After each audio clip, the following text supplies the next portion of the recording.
আলহামদুলিল্লাহ আলহামদুলিল্লাহ। তো অবশেষে অনেক ঝই ঝামেলার পরে দুইজন আবার একই ফ্রেমে। আসল কথা আমরা এক হয়েছে।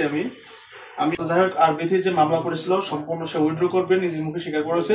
সেও নাকি আমার নামে অনেকগুলো মামলা করেছে। আর তার নামে পুনরুদ্ধার মামলা ছিল, সেটা উইথড্র করে নিব। তার নামে আর দু একটা মামলা ছিল, সেটা আমি উইথড্র করে নিব। এবং ওরা আজকে থেকে সুখে শান্তিতে বসবাস করবেন এবং আজমিরা যে অভিযোগগুলো করেছে মানিকের বিরুদ্ধে সে উত্তরণ করে দেবেন। দর্শক, আপনারা সকলেই জানেন যে আজমিরা বিথি এবং মানিক মিয়ার ছাড়াছাড়ি হয়ে গিয়েছে। আসলে এর সবটুকুই ছিল তাদের নাটক এবং ফন্দি। তারা আসলে আমাদেরকে বোকা বানিয়েছিল এবং তাদের যত ফ্যান ফলোয়ার বা সোশ্যাল মিডিয়া যারা তাদেরকে ফলো করে তাদেরকে বোকা বানিয়েছিল এতদিন। আসলে সত্যিকার অর্থে তাদের মধ্যে ডিভোর্সের কোনো ঘটনাই ঘটেনি এবং এই সব কিছু ছিল ভিউ ব্যবসার জন্য তাদের নাটক।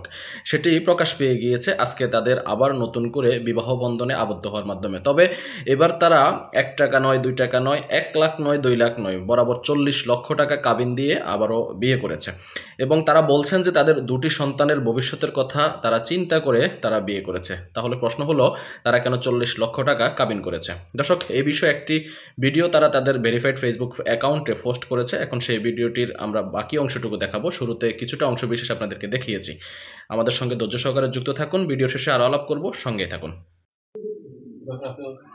আলহামদুলিল্লাহ আলহামদুলিল্লাহ। তো অবশেষে অনেক ঝই ঝামেলার পরে দুইজন আবার একই ফ্রেমে। তো যাই হোক, আমরা কিন্তু বর্তমান উপস্থিত আছি রংপুর হাইকোর্টে, তো রংপুর জজ কোর্টে। তো অনেক ঝামেলার পর ফাইনালি একসাথে। দোয়া করবেন আমাদের আগামী দিনের জন্য, সামনের পথ চলা যেন সুন্দর হয়। আর আমরা রায়হান ভাই, অ্যাডভোকেট রায়হান ভাইয়ের মাধ্যমেই এখানে আসা, প্লাস এত দূরে আসা, সবকিছু সমঝোতার মধ্যে। তো যাই হোক, বলো মানে আমি যা বলতে চাই এটা রাইট হইবি, বলো কিছু, খালি ক্যামেরা ধরে থাকলে হবে না। না, আসল কথা আমরা এক হয়েছে। আমি কাল রাতে আসছিলাম এখানে, আসার পরে যাই হোক অনেক কিছু হলো।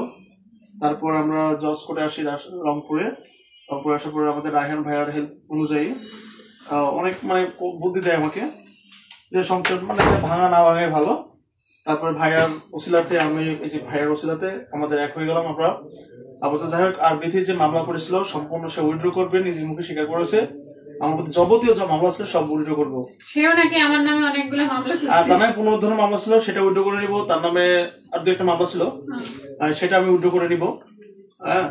তো আল্লাহর রহমতে বর্তমানে এখন সেফ আছি। আমি বর্তমানে এখন রংপুরে, তো আমি সেফ আছি। যেহেতু রায়হান ভাই চেম্বার আছে, সেফ আছে আপাতত।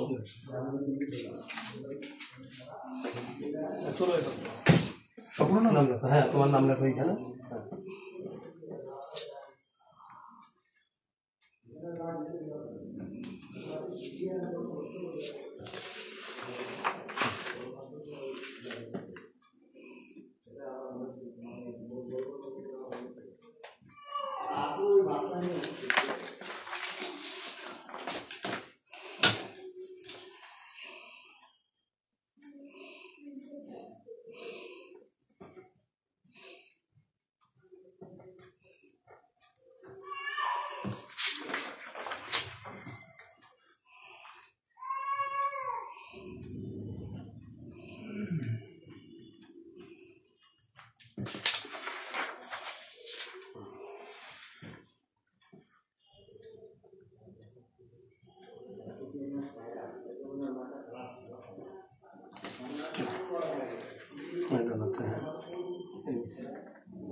মহিলা মানুষের দুই একটা চর্চা লাগে।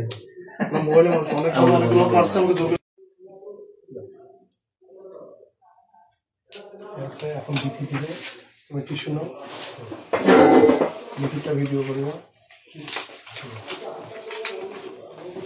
এখানে দাও।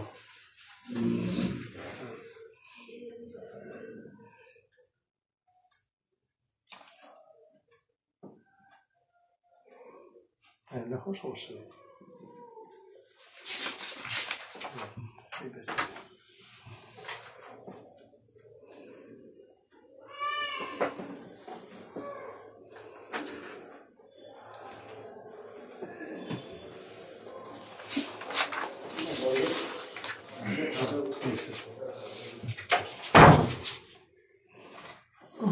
নিচে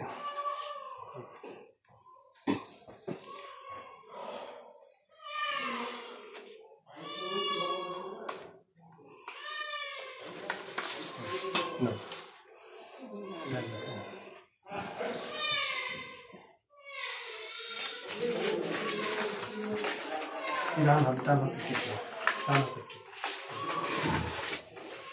নিচে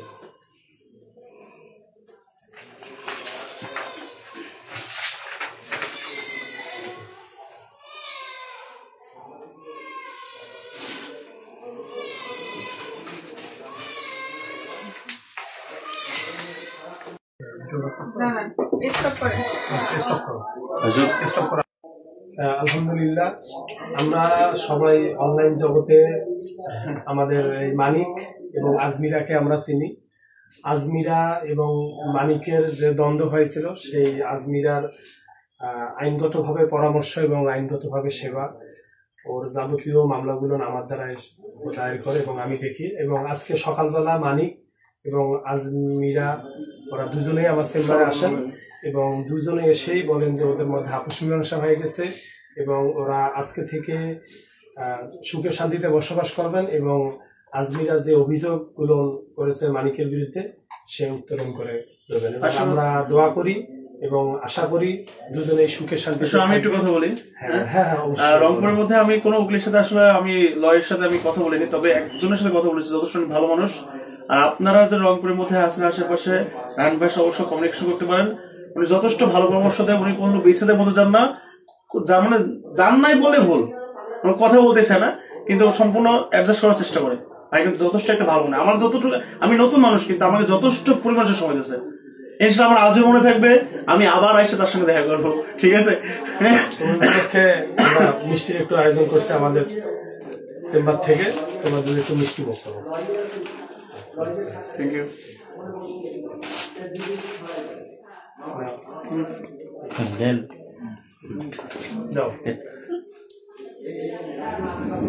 নাও তোমরা নাও, ফিরোজ দাও সবাইকে।